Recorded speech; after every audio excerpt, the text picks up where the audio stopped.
I'm Rob Sarney, and you're listening to What the Heck Fintech, where you'll experience and learn that Fintech is Fin Life. Let's get started.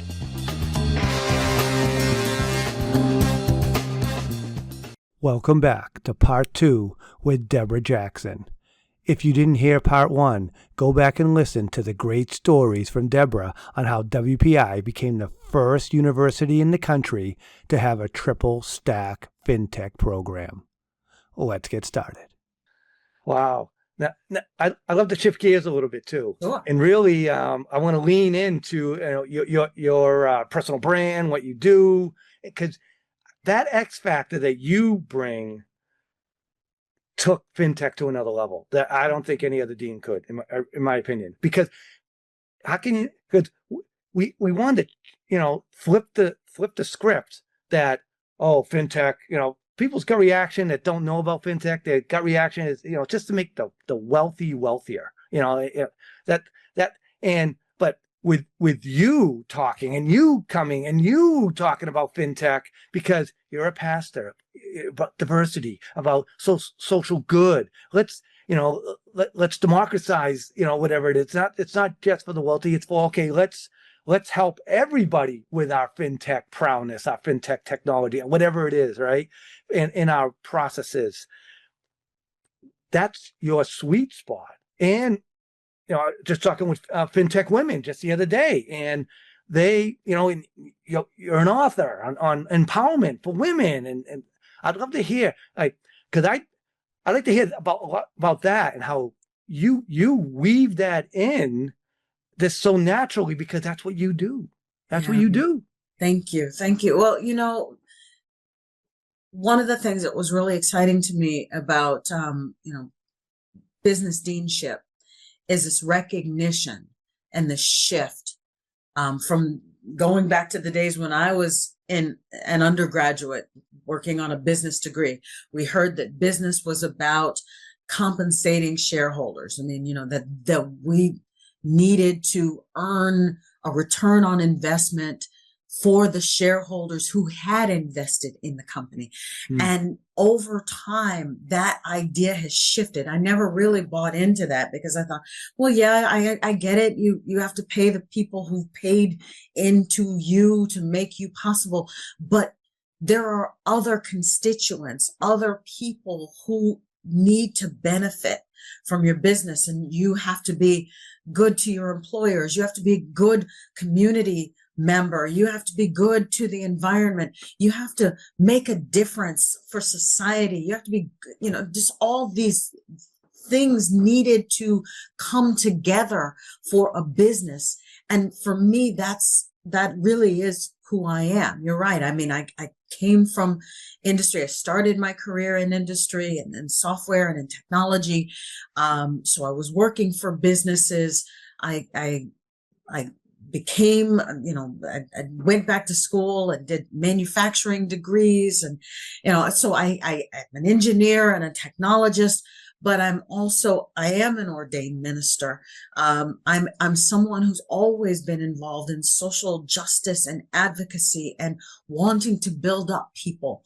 So bringing, seeing fintech meet all of those demands was important to me. And I mentioned it briefly a minute ago, talking about there are so many people who are unbanked or underbanked, who don't have access to capital, and who are suffering unduly because of it. I remember back in 2011, after the major earthquake in Haiti, I went on a mission trip. I sponsored a mission trip with my church to go to Haiti to help in Port-au-Prince. And it was destruction. It was devastating. But what I noticed, regardless of what a person had, whether they had a home, whether they were homeless or unhoused, they all had a phone. Everybody had a phone. And I saw, years later, fast forward, I saw, that technology that we all seem to have right at our fingertips, being able to lower the barrier of entry for financial services and financial support. And that's exactly what we were showing with FinTech, that you could use your phone to have access to capital, to resources, that you didn't have to have the standard bank account or checking account or savings account or all of those things. We could make it possible for you to get the support that you needed financially, economically. We could give you the tools to help you have control of your wealth. And so that became a focus for me, to talk about the power of FinTech and how it could be a leveling of the playing field for those who have and those who do not have. And so for me, that was a natural to push. Yeah, that's so great. The technology helps that. And I mean, because it gives micro loans, micro investing on micro shares, whatever it is, and still get that. I'll say if you're looking for a 10% return, well, X dollars, it could be $1, it could be whatever other dollars you have, right? So let's offer that to everybody. Why not? Why not? They can get the same return and planning and grow their whatever they want to do for their goals, the life goals they want to do. With that, everything costs money in many cases. So absolutely. And what we're seeing, that the fastest growing number of entrepreneurs, especially in the US, and I'm really familiar with the Worcester market, is minoritized individuals, new immigrants, people of color, women. They're starting businesses, they're starting their own enterprises. And so being able to make capital available. Another partner that we had was a man from Ghana, and he was talking about how 1/6 of Ghana's GDP is made up of money that comes to the country from people who have immigrated to other countries and are sending money to Ghana, right? So having the means for people to be able to financially do what they need to do, whether it's send money home or start a new business, FinTech can enable that. Right. Yeah, that's you just summed up the real power. And I think the game changer, because I mean, you can get $1 million of revenue by one person, $1 million, or you can get it by 1 million people. So let's get $1 from each of them, right? So I mean, and help them grow and help them. I love it. I love it. Yeah. So you brought that new level of thinking. I was I thought that way, but I think even way more that way now because of the learning, the coaching, the mentoring that you've given me. And I've seen you in action, how you talk about it. I can't sing like you, by the way. You're a great singer, sings in huge stadiums, national anthem. So we'll talk a little bit about that in a little bit. But yeah, I love that framing. Yeah. So I got, and I mean, but you said, I mean, I've watched you incorporate more of this as you talk. Yeah, it's powerful. It's powerful. It makes sense. It helps people. Like it just makes total sense. That's all. Like, why wouldn't everyone should be talking about it, Yes. right? And I know as we put on events for Mass FinTech Hub, we talk that all the time, and that's from all levels, from CIOs to the analysts that we're all and academic people. We're all working together on all that vision, and making sure people realize that, right? So that I think that's the game changer. Really, it goes back to FinTech as FinLife, right? Yes. So I'd like now. I would love to get your what events. Where are you going next? It's you're so connected. You help so many people. You sing. And every time you spoke at graduation, if someone never saw you, I go, wait till you see Dean Jackson. I kept saying, I always wait. Yeah, I go, you haven't seen anything like this ever before at any graduation. I go, I don't even tell them what it is. I go, it's a show, right? So where are you going next? And no matter where you go, even if you're not singing, you have some kick off of your speech, you bring that crowd in, right, and get them ready to get excited. So what we any events you're going to that you'd like our audience to know about? Any charities or anything you're working on? Do you want everyone to know about? Like, hey, you can shamelessly plug anything you want right now. Aren't you? And so it's all you. So I want you to get that opportunity, because our audience, go see Debora Jackson. You'll have the best time, no matter where it is. Well, aren't you kind? So thank you for that. So I am, as I said, I'm pursuing what's next. I don't know what's next for me, but I'm trusting God, a person of faith. And what is next? I'd like to stay in higher education.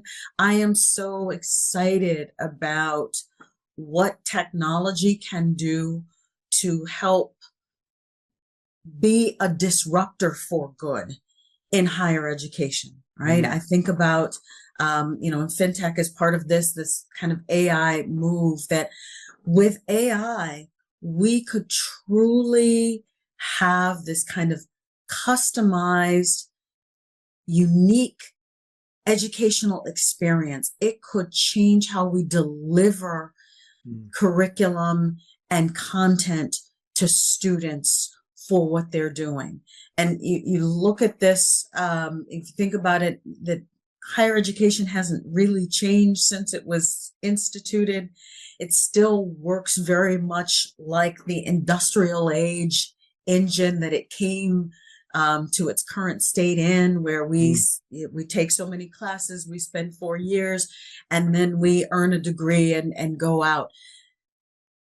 AI is changing how, or has the capacity to change how we're doing that. I can use AI it's going to learn more, do more, know more than I can. So how do I leverage that to my benefit? How can I learn things and then apply things much more quickly than I've ever had, to gain competency, so that I could, build up competencies and say, this is what I know, and use that knowledge then to go make a difference in the world. I think we could harness that for great academic outcomes. And so I would love to be a part of an institution that's interested in doing that.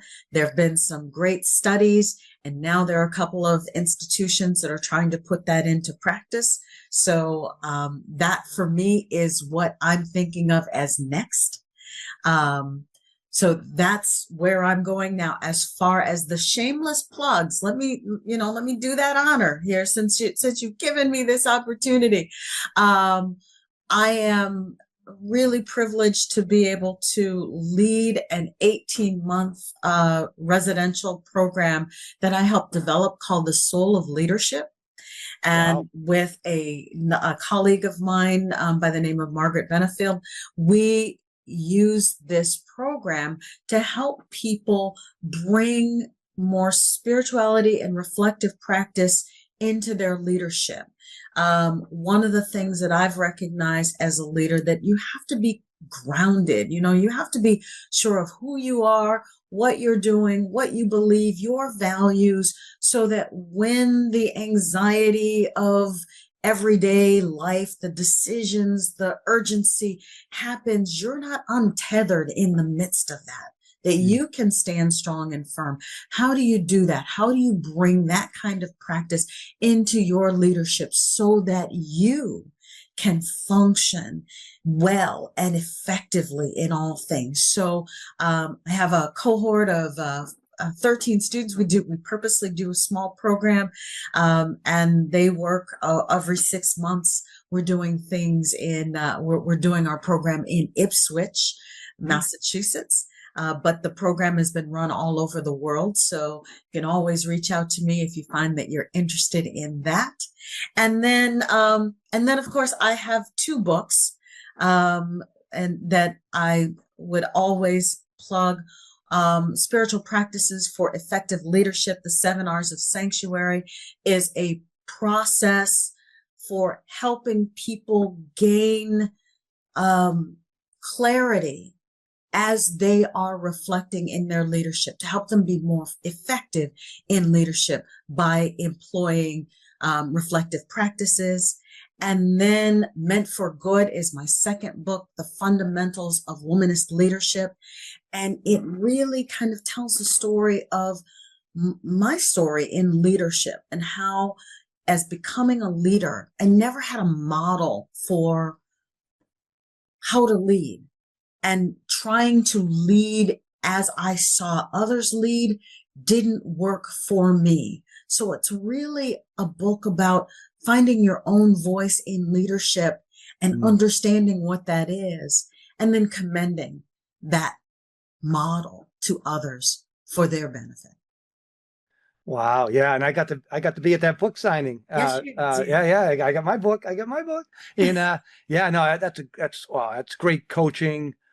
It's great mentoring. I mean, doing you is the most important thing. Do your personal brand. Let people see it. Let people feel it. Help people with it. I love that. I love that. The Meant for Good. Yeah. I mean, it's not because people think business school, and it's not make money and don't do good. It's all both happen all the time, and you'll make even more money if you do good, right? Because you'll help people and you get them excited. We tell people that you can do good and do well. Yeah, they're not mutually exclusive. Right. That's so key. Wow, Debora, I want to say thank you so much. Definitely. Come to Boston FinTech Week. You always get your royalty. Just come on in on the red carpet. I mean, I would love to come. I definitely would love to come. And I don't want to just sit in a chair, put me to work. What can I do to help? This to me is important. I do believe that more voices need to be heard. I'm so glad that you're helping to demystify FinTech for people. And then, and I know that you're going into this, so I don't want to reopen this as we're trying to wrap up to a close. But as we start to move toward things like stablecoin, cryptocurrencies, things that are back, things that don't feel quite as speculative, I'm excited about what that might mean for underrepresented populations who want to be in this space. So I think there's just more and more to be done and said here. Right. Yeah, no, this podcast is definitely going to hit that area really well. Good. Well, you let me know when you're doing that one so I can tune in. No, absolutely. It's happening, because I already have that guest speaker coming planned in August. So very nice. So Debora, thank you so much. I really appreciate it. Rob. And we'll be collaborating again. I know it. And pull me in anytime you'd love to have me help in some way possible. I'll carry your bags if I have to, which I do anyway. So everybody, have a great day, and thanks so much. And thank you so much, Debora. Thank you. Okay. Bye-bye. Thank you for listening to What the Heck FinTech. Make sure you tune into our next episode as we continue to interview FinTech leaders and share real-world stories from across the FinTech ecosystem, so you can fully understand that FinTech is Fin Life.